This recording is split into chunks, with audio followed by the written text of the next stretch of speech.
السلام عليكم ورحمة الله وبركاته. اللهم صل وسلم وبارك على سيدنا محمد. أهلا بيكم تالتة إعدادي. النهاردة هنحل امتحان 9 محافظة الإسماعيلية صفحة 110 بكتاب الامتحان. قبل ما أبدأ معاكم حبايبي أتمنى الاشتراك في القناة والدعم باللايك وتفعيل زر الجرس علشان قناتي تكبر بيكم وعلشان أي فيديو أنزله يوصل لحضراتكم بكل سهولة. أولا معانا الجغرافيا. أمامك خريطة للعالم. الخريطة اللي قدامنا دي سنة تالتة خريطة العالم. لازم حضرتك تركز في كل رقم موجود فين على الخريطة علشان تقدر تحل الإجابة الصح.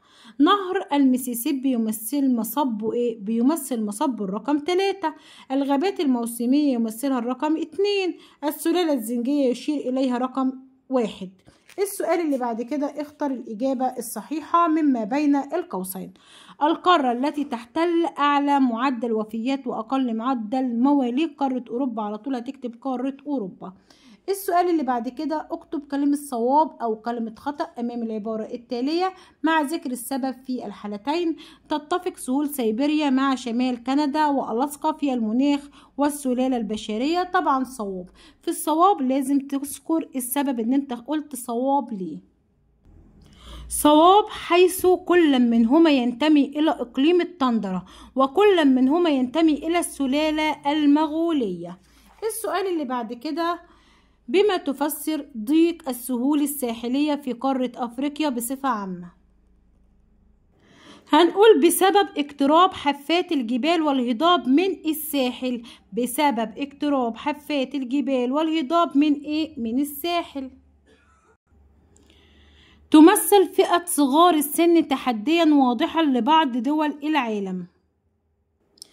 هتكتب بسبب تحمل هذه الدول ميزانية ضخمة من أجل توفير الغذاء والملبس والرعاية الصحية والتعليم وغيرها من الخدمات. هنا مش هنكتب يترتب على ذلك لأن مش السؤال من النتائج، فهتقول بسبب تحمل هذه الدول ميزانية ضخمة من أجل توفير الغذاء والملبس والرعاية الصحية والتعليم وغيرها من إيه؟ من الخدمات. 2. ما المقصود بكل من الدول الجزرية وحوض النهر؟ الدول الجزرية الدول التي تتكون من جزيرة أو أكثر أو قد تكون جزءا من جزيرة. يبقى الدول التي تتكون من جزيرة أو أكثر أو قد تكون إيه؟ جزءا من جزيرة. حوض النهر الأرض التي يجري فيها النهر أو أحد روافده أو تنحدر مياهه إليه. يبقى الأرض التي يجري فيها النهر أو أحد روافده أو تنحدر مياهه إليه. ما النتائج المترتبة على الموقع الفلكي للقارة القطبية الجنوبية؟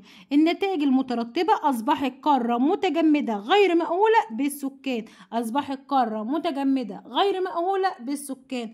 كثرة تعاريق سواحل قارة أوروبا. هنقول كثرة إنشاء الموانئ بها. أدى ذلك إلى كثرة إنشاء الموانئ بها. 3. اختلاط الصفات الطبيعية للسلالات البشرية. والسؤال ده مهم وهتلاقيه متكرر في محافظات كتير. بسبب ندرة وجود السلالات البشرية في الوقت الحاضر. 2. عدم وجود دولة في العالم يتكون شعبها من سلالة واحدة. يبقى بسبب ندرة وجود السلالات. السؤال لا طبعا عفوا مش بسبب. السؤال ما النتائج. يبقى نقول يترتب على ذلك ندرة وجود السلالات البشرية في الوقت الحاضر وعدم وجود دولة في العالم يتكون شعبها من سلالة واحدة. مش هنقول بسبب لأن السؤال ما النتائج المترتبة على زيادة السكان في معظم دول آسيا. هنقول ترتب على ذلك مشكلات عديدة منها 1. نقص الغذاء. قلة نصيب الفرد من الدخل القومي. انخفاض مستوى المعيشة. وجود هجرات غير شرعية تتجه في معظمها إلى الدول المتقدمة مثل دول أوروبا. السؤال 1. دلل جغرافيا. يقل السكان في حوض نهر الأمازون ودولتي النرويج وفنلندا. هنقول يقل السكان في حوض نهر الأمازون بسبب وجود الغابات الاستوائية وشدة الحرارة. ويقل السكان في دولتي فنلندا والنرويج لشدة البرودة. لإيه؟ لشدة البرودة. السؤال اللي بعد كده وضح أوجه الشبه والاختلاف بين إقليم المناخ المعتدل شرق القارات اللي هو الإقليم الصيني وإقليم مناخ البحر المتوسط. عايز الشبه والاختلاف. هنقول الشبه أن كل منهما من الأقاليم المناخية المعتدلة الدفيئة، ويمتدان بين دائرتي عرض 30 إلى 45 درجة شمالا وجنوبا، وارتفاع درجة الحرارة صيفا، وتوجد بهما حشائش الاستبس وأشجارها دائمة الخضرة. يبقى كل منهما من الأقاليم المناخية المعتدلة الدفيئة، ويمتدان بين دائرتي عرض 30 درجة إلى 45 درجة شمالا وجنوبا، وارتفاع درجة الحرارة صيفا، وتوجد بهما حشائش الاستبس وأشجارها دائمة الخضرة. أما الاختلاف، إقليم البحر المتوسط أمطاره في فصل الشتاء دافئ شتاء، توجد غابات البحر المتوسط وأهم أشجارها الزيتون. أما الإقليم الصيني أمطاره طوال العام، تزداد صيفا، ويتعرض لعواصف التيفون ومنخفض شتاء ويتعرض لعواصف التيفون ومنخفض شتاء. وتوجد به غابات الإقليم الصيني، ومن أهم أشجارها الصفصاف والبلوط. ثانيا التاريخ. اختر الإجابة الصحيحة مما بين القوسين. أول لقاء عسكري بين المماليك والعثمانيين في معركة الريدانية، استطاع محمد أبو الدهب دخول دمشق بتكليف من حاكم مصر علي بك الكبير. أنشئ في عهد سعيد باشا خط سكة حديد من القاهرة إلى السويس.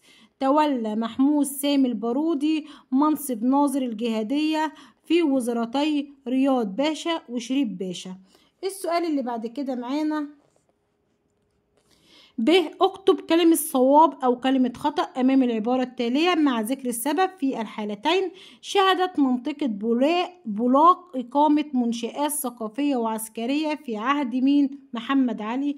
طبعا العبارة صواب. هنقول حيث قام محمد علي بإنشاء المطبعة الأميرية في بولاق. دي منشآت ثقافية. عفوا يا حبايبي. وأسس ترسانة بحرية لصناعة السفن في بولاق، ودي منشآت عسكرية، لأن هنا قالك شهدت منطقة بولاق إقامة منشآت ثقافية وعسكرية في عهد محمد علي، فقلنا صواب. وقلنا المنشآت الثقافية إن أنشأ المطبعة الأميرية في بولاق، والمنشآت العسكرية أسس ترسانة بحرية لصناعة السفن فين؟ في بولاق. طيب السؤال ج. حدد العلاقة بين كل من الزعامة الشعبية وتولية محمد علي حكم مصر. هنقول العلاقة حيث اجتمع زعماء الشعب في دار المحكمة وقرروا عزل خورشيد باشا وتولية محمد علي وليا على مين؟ على مصر، فوافق السلطان العثماني وأصدر فرمان بذلك. طب السؤال 2. ما العلاقة بين تصريح 28 فبراير 1922 والأوضاع السياسية في مصر؟ هنقول ترتب على تصريح 28 فبراير 1922 إلى تغيير الأوضاع السياسية، حيث أعلن السلطان فؤاد نفسه ملكا على على مصر، وأعيدت وزارة الخارجية المصرية، وتشكلت لجنة من 30 عضوا لإعداد دستور 1923. هقول تاني. ترتب على تصريح 28 فبراير 1922 إلى تغيير الأوضاع السياسية، حيث أعلن السلطان فؤاد نفسه ملكا على مصر، وأعيدت وزارة الخارجية المصرية، وتشكلت لجنة من 30 عضوا لإعداد دستور 1923.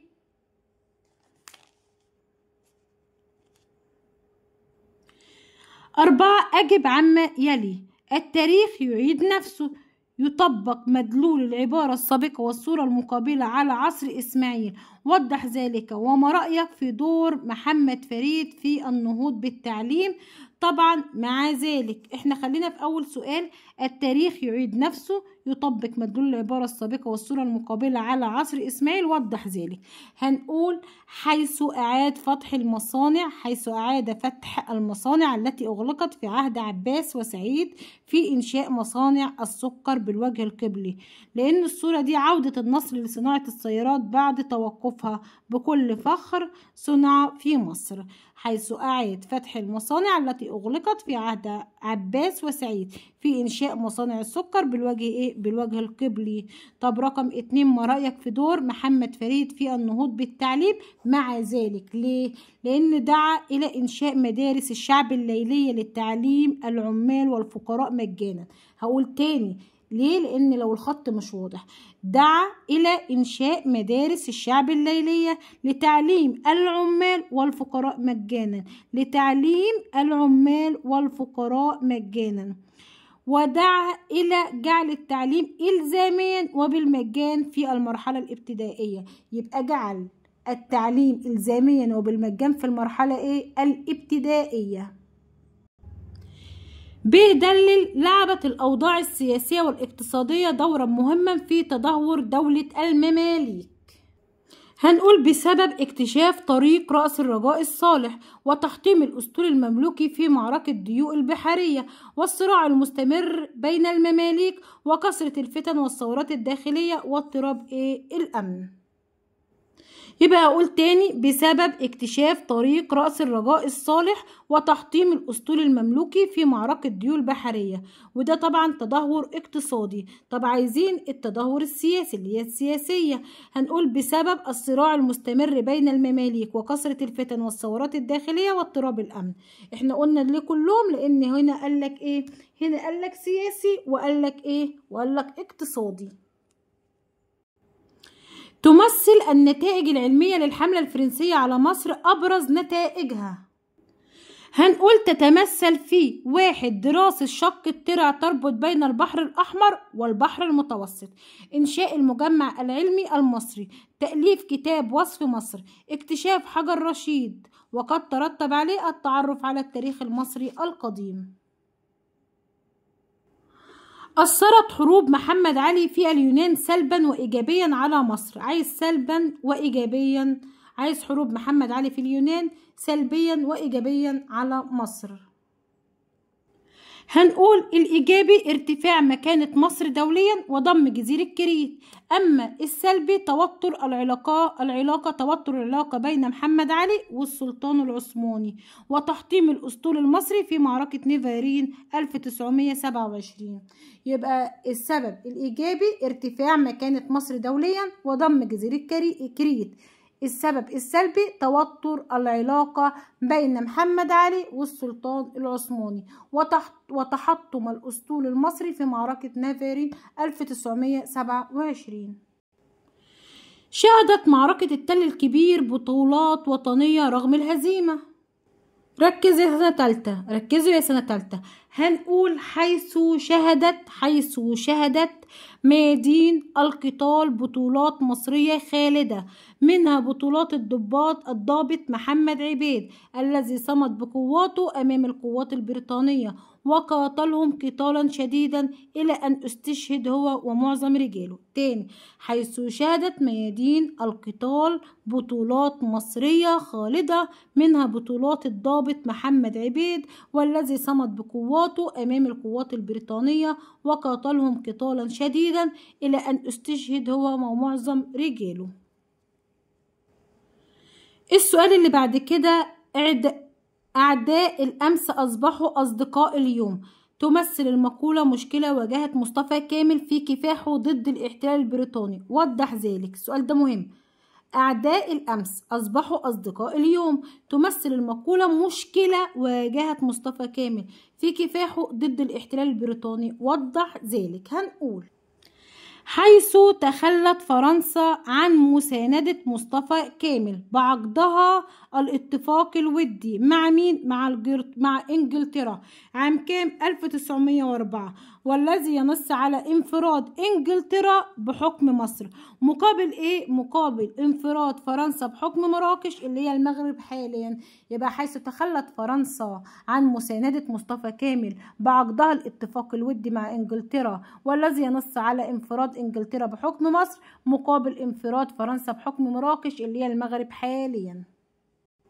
هنقول الإيجابيات: 1. انتهاء احتلال مصر عسكريا مع بقاء قوات بريطانيا في قناة السويس. 2. انضمام مصر إلى عضوية عصبة الأمم باعتبارها دولة مستقلة ذات سيادة. إلغاء الامتيازات الأجنبية وفقا لمؤتمر مونترو.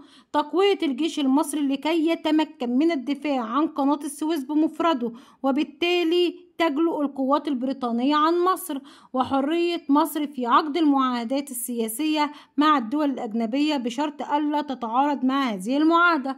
وعودة الجيش المصري إلى السودان واعتراف بريطانيا بالإدارة المشتركة مع السودان. طيب معانا ايه بقى تاني؟ بيقولك ولم تخلو من السلبيات. عندنا السلبيات ايه يا حبايبي؟ السلبيات: جلاء القوات البريطانية عن القاهرة وجميع الجهات الأخرى ما عدا منطقة قناة السويس. 2. وضع مصر وموانيها ومطاراتها وطرق مواصلاتها تحت تصرف بريطانيا في حالة ايه؟ في حالة الحرب. يبقى وضع مصر موانيها ومطاراتها وطرق مواصلاتها تحت تصرف بريطانيا في حالة الحرب. تعهد الحكومة المصرية ببناء السكنات والمعسكرات والطرق والكباري اللازمة للقوات البريطانية وصيانتها. استمرار إدارة السودان وفقا لاتفاقية الحكم الثلاثي مع عودة القوات المصرية إلى السودان. وأن تسرى المعاهدة لمدة 20 عاما. يعني مدة المعاهدة تستنى ايه؟ 20 عاما. مدة المعاهدة 20 عاما، وأن تسرى المعاهدة لمدة 20 عام. طبعا دي من السلبيات. وبكده يا حبايبي نكون خلصنا. يا رب اكون افدتكم حتى لو ب1%. لو كنت استفدت من الفيديو ما تنساش اللايك، لان اللايك بيرفع الفيديو على القناة. زي ما انت استفدت هتساعد ان زميلك يستفاد. مع السلامة بناتي واولادي الاعزاء، ان شاء الله اشوفكم على خير في فيديو جديد. بس انا عايزه اقول لكم على حاجة: انت مش لازم في الامتحان هتكتب طبعا الاجابة دي كلها. ممكن تختار سببين في العيوب وسببين، يعني سببين في الايجابيات وسببين في السلبيات، ولو حافظهم كلهم اكتبهم. بس مش لازم تكتب الستة هنا او الستة هنا، يعني اكتب على قد ما انت فاهم وعارف. مع السلامة بناتي واولادي الاعزاء، اشوفكم على خير في فيديو جديد واتواصل معاكم من خلال التعليقات.